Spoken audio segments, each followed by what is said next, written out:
Welcome back to the channel, everyone.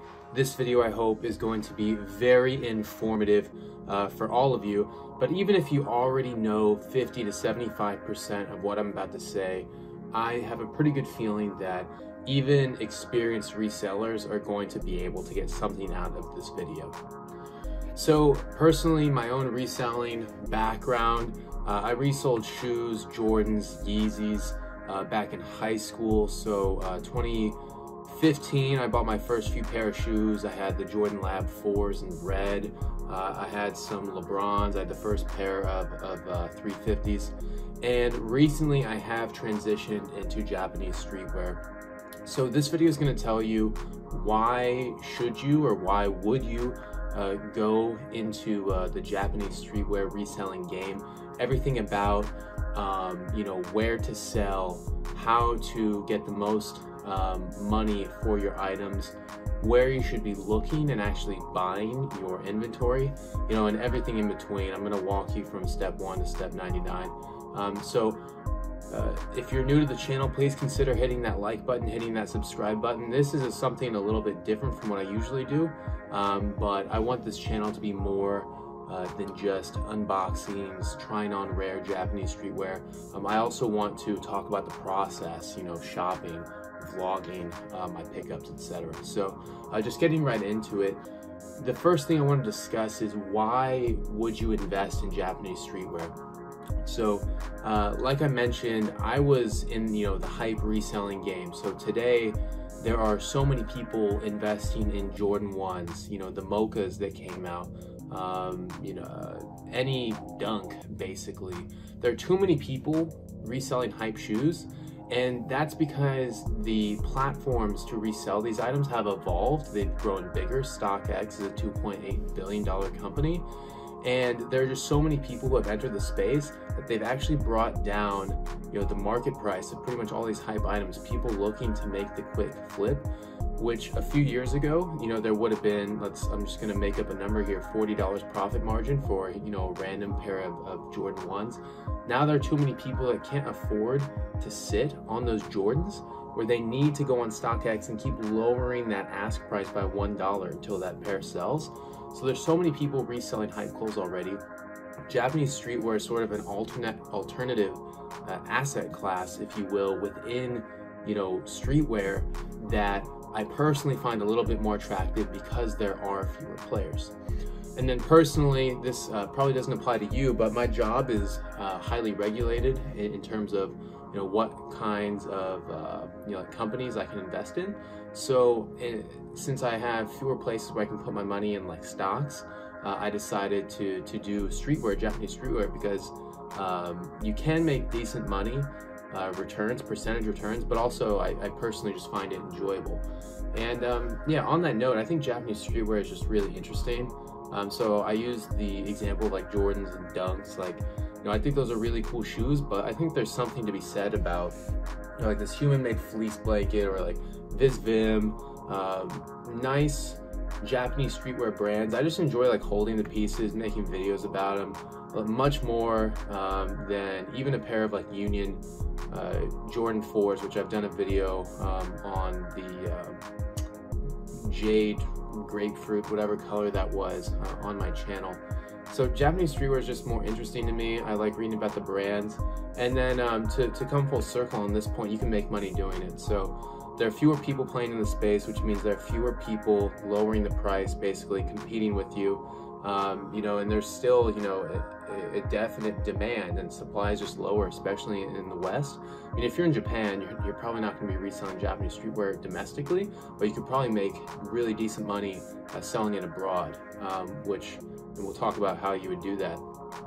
But for me, since I have a connection in Japan and I know the international retailers that sell Japanese streetwear, I am finding like these pickups that can get me anywhere between 20% to 100% return on top of that principal dollar amount. So I think it's an attractive way to spend money. To give you one shining example, I bought 2 pairs of Christos one week, which is a Vim slide, and I think the average price paid was about $800. I sold one pair for $1,250. I sold the other pair for $1,400. Net of fees, I made $800, and it, that took me like an hour of effort, like finding the shoes online, buying them, opening them up, making sure they're in there, packaging them, and driving to the post office after printing out a shipping label. So it was like $800 for an hour of my time, and I thought it was fun.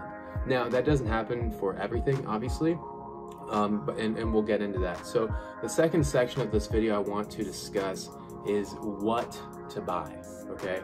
So me personally, the way I decide what items I'm actually going to buy is, first of all, I think about how much money do I want to spend and how much money do I want to make. And if I just want to make good margins, this is a good example.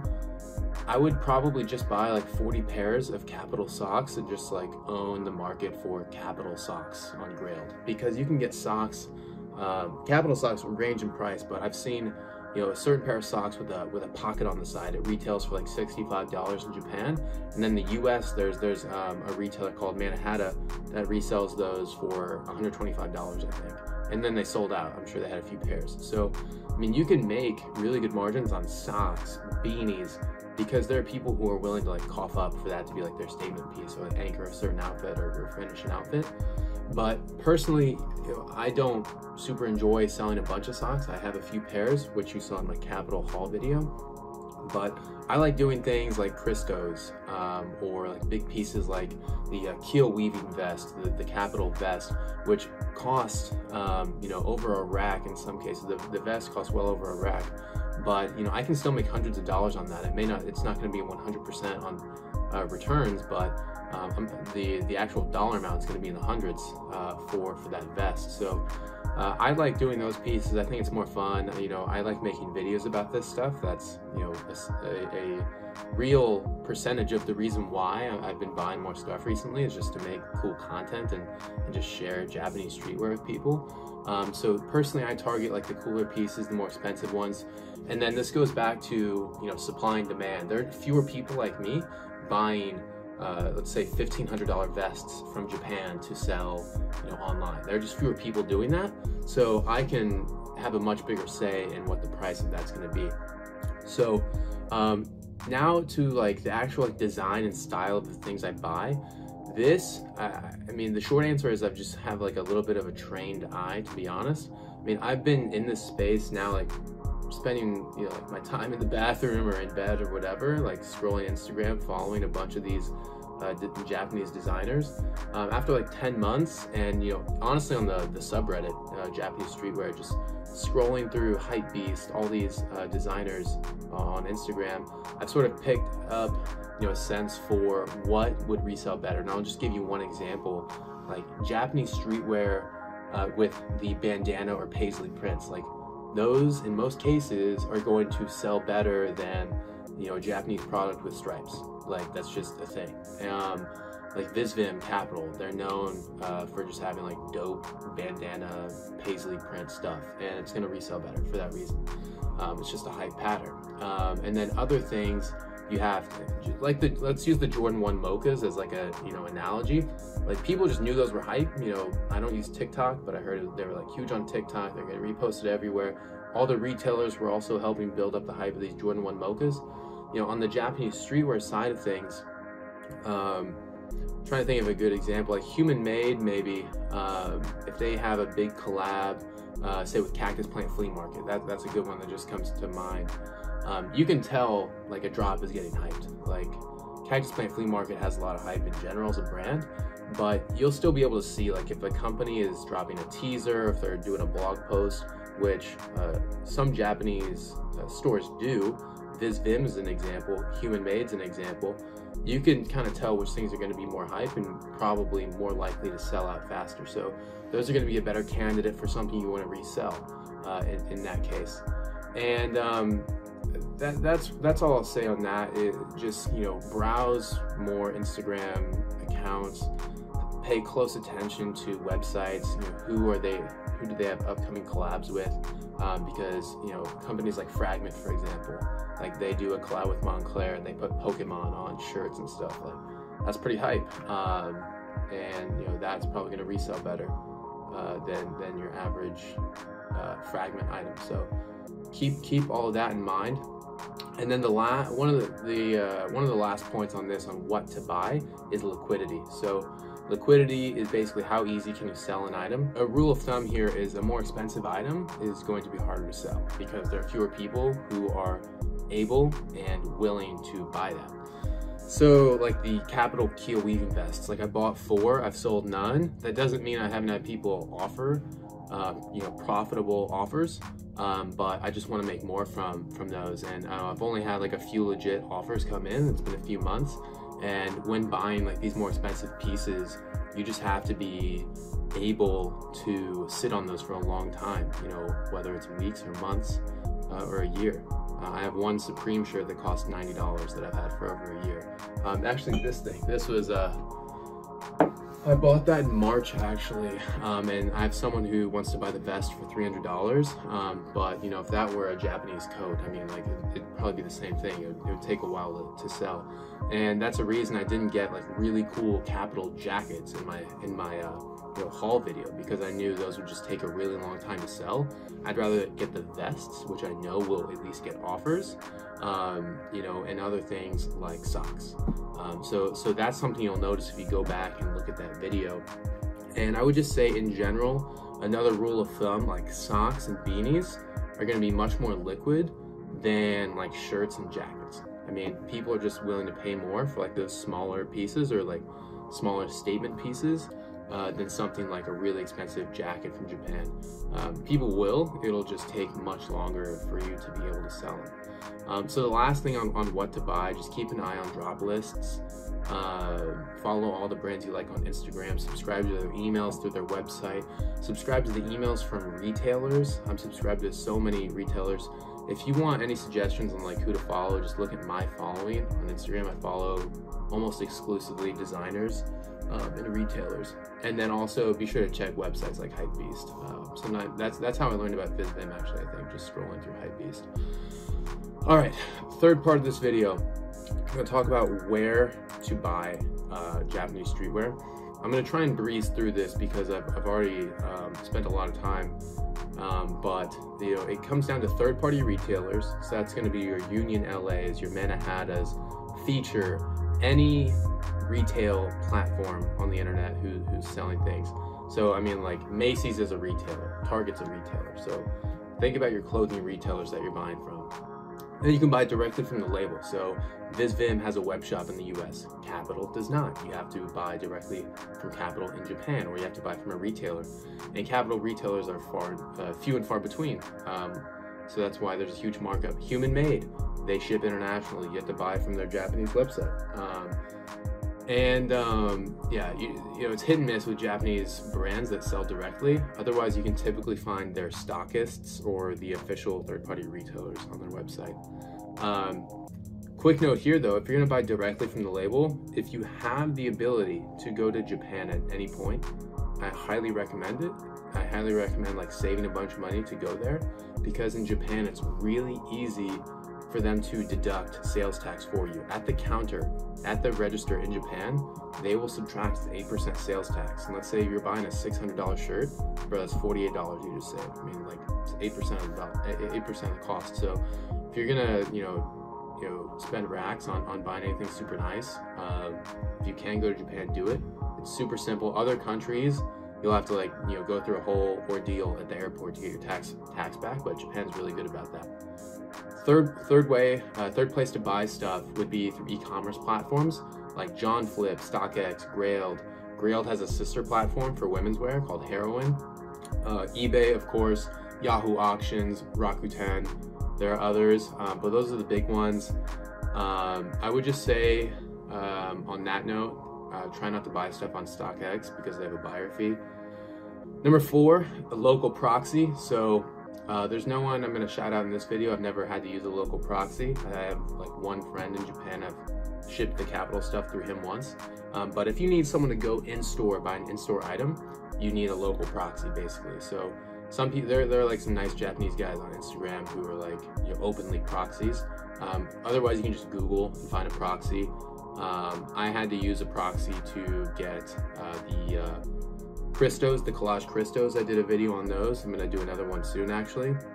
And that was for Yahoo auctions specifically, but you know, you can get a proxy for different reasons and buy from different websites.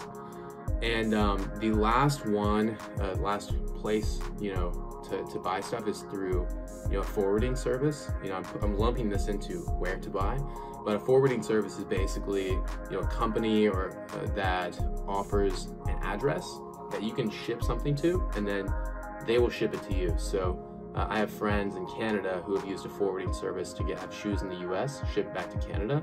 There are the same services for Japan. You can plug in an address that you get from a forwarding service, it'll ship to them, they'll ship it to you. And just to give you an example of that, SoFnet, which you know, I really like one of their sub-labels, FCRB. It's a sub-label all based on a fake soccer team.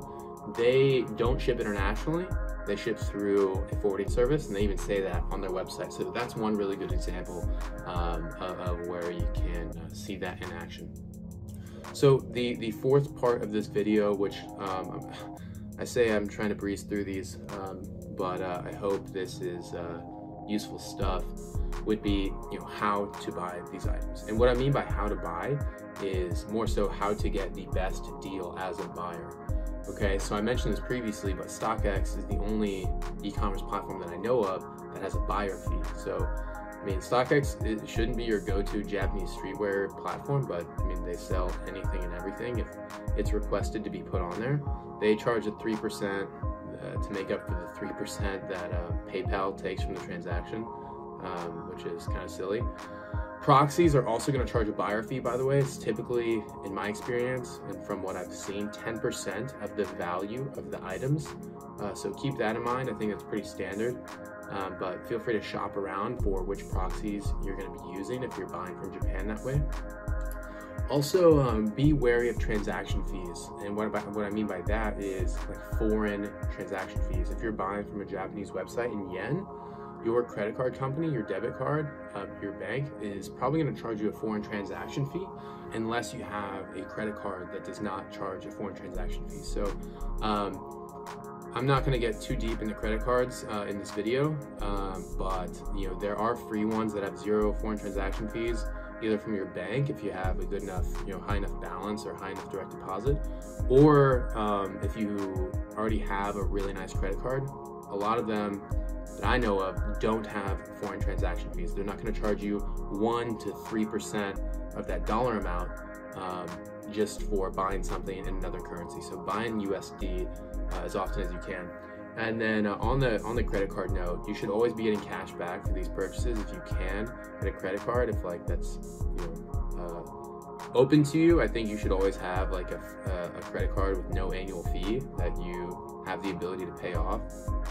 You know, I'd just say spend responsibly. Don't buy anything that you can't immediately pay off. But there, like Chase has a card, one that I use a lot, just 1.5% back on everything, sometimes more for different categories. 0 annual fee. Citi has a card with 2% cash back, 0 annual fee as far as I'm aware. Discover has a card that's 2% cash back on everything for your first year. Sometimes you get 5% cash back for purchasing through PayPal. So just be on the lookout for a nice credit card that you know, you can use and always pay off. Never go into debt to buy Japanese streetwear. It's pretty whack. And then the last thing on how to get that best deal is through sales. So the end of summer, end of winter are the best time to get good sales. Like I've spent way too many hours the last week just looking at sales. What are the dope pieces I can get from different retailers? The brands themselves will sometimes have sales, but if it's a really nice brand, you know, they're probably not going to go on sale. You need to find that sale through another website. So like Dover Street Market is one of the best examples I can give. Dover Street Market has their end of summer and end of winter sale. The winter sale is going on right now. Things are going to be like 30 to 1,000,000% off. You can get some crazy deals. Like if I needed shoes, like they had some Adidas. This isn't Japanese streetwear, admittedly. They have Doublet. Let's use Doublet as an example. They have a collab with DC shoes, like skateboarding shoes that are like, I don't know how many, well over $100 off. I think 50% off on the Dover Street Market website right now. So be sure to check those out. I've bought through that sale specifically, the end of summer sale, and then resold things I got on sale. So it's not a bad place to look as well. Just, you know, buy sales when you can. But admittedly, a lot of the best items to buy, in my experience, you can only get, you know, at that MSRP retail price. All right, guys. Section 5, how to sell, how to get the most money after fees. That's the key here. You want to make as much money as you can. I strongly suggest selling through a platform like JohnFlip. JohnFlip's the only platform I know of right now that just straight up 0 seller fees, 0 buyer fees. They have a really nifty feature that allows you to import your listings from Grailed. Super easy. I would say you can also sell shoes on eBay. Because eBay charges 0 seller fees for only shoes, and if they're valued at over $100, which they probably are. So eBay would be super dope for that. Like if you have, like I don't list shoes on Grailed, like just straight up. I list all my shoes on eBay because there are no fees there. I actually had my $1,400 Christos were sold through, that transaction was on Grailed, but I had the same shoes listed for $1,250 on eBay. So that's just to make up for the fee. I strongly recommend going anywhere with the lowest seller fee possible. And ideally, if you're selling to someone, you can get them from a platform to talk to you through Instagram DMs. Hopefully you have like a good enough reputation on a website where someone will talk to you on Instagram, and then send them an invoice through PayPal. And why I strongly suggest doing that is because PayPal is going to charge you 3% no matter what. And PayPal has the dispute mechanism, the buyer protection, and that's what Grailed uses. I mean, like Grailed doesn't offer you anything other than a platform. I mean, they have a cool blog, I guess, but Grailed charges 9%, and they're not the ones protecting your purchase. It's all PayPal. So they charge 9% plus the PayPal 3%, that's 12%. If you can just go through PayPal, you get the same protections anyway. So that's why I strongly suggest going through Instagram DMs, sending them an invoice to their email. But the only thing I would note on that, for example, if I invoiced someone $1,500 for the Human Made and Cactus Plant Flea Market double smiley, you know, fluffy work shirt. I invoiced him $1,500, and that was my first time invoicing someone, and the 3% PayPal fee comes out of your money. So I invoiced him for $1,500, and therefore, what is that, 30, 45, $75? Is that right? 30, 15, yeah, $45, sorry. $45 were taken from me, like the money that I got, $45 were subtracted. So that 3% PayPal fee is going to come from that invoice, which is good to know. Because after that, I was like, dang, like I meant to charge you for that, and I was just like, dang. So that's all I'll say on that. To get a little bit more exposure, very quickly, post your things tagged WTS, willing to sell, all over, you know, Reddit, subreddits, streetwear, Japanese streetwear. Post in the relevant Discord chats, like Cactus Plant Flea Market has a pretty big Discord chat. JohnFlip has a Discord chat, you know, for anyone who uses that website. And then for shipping, I basically only use PayPal to buy shipping labels. I mostly use USPS. Occasionally I will use UPS. Those are the two that you can buy directly through PayPal. It's just easier to print it home, cut it out, slap it on the box, drop it off at UPS, drop it off at USPS, you don't have to stand in line. And the nifty thing about buying a label online is that you can not game, but you can figure out the calculation which gives you the best shipping price based on the dimensions of the package, the declared value of the package, and the weight of the package. So obviously you can't make up the weight, but I mean you can ballpark the dimensions of the package and then just recalculate the shipping costs through PayPal to make sure you're getting the best deal. And the pro tip there is declared value has a big impact on the UPS shipping cost. I've never had to use DHL, but I think they're probably pretty good if you're shipping to in the middle of nowhere, random country. So keep that in mind. I rarely use FedEx just because it's not through PayPal, although I will check FedEx if I have to ship internationally just to make sure I'm getting a good deal. There's one other website I'll shout out, even though I've never used them, pirateship.com. They're really good for getting a lower price on USPS shipping labels from what I've seen. Never used them, but seem cool. And then for local trades, guys, obviously local trades are cool if you can set it up, you know, like in LA, New York City, where, you know, a lot of people are. Don't show up at a McDonald's with your Cristos in a box. You know, I strongly recommend you and a friend go sit in a Starbucks facing the door. You know, if you're gonna do something like that. I'm just saying, like, local trades are best from a shipping cost and like a carbon footprint perspective, but just be smart about it. Don't get jacked for your stuff. All right, you've made it to the end of the video. Real quickly, hit the like and the subscribe button before, you know, this last section, section 6, which is going to be setting up a business entity. This is not legal advice. I'm not a tax expert, but, you know, I know a thing or two about finance and accounting. I only think you should be setting up a business entity if you're doing like a lot of sales per year, like in the thousands to 10K plus per year, because at that point, if you're keeping track of your sales, your cost of goods sold, the money you've spent on shipping and driving to and from the post office, when filing for taxes, you can subtract out all of the costs, not just the cost of the clothes, when calculating how much in taxes you should be paying. So setting up an LLC in the US, you know, costs less than $100. You can do it online through your local government.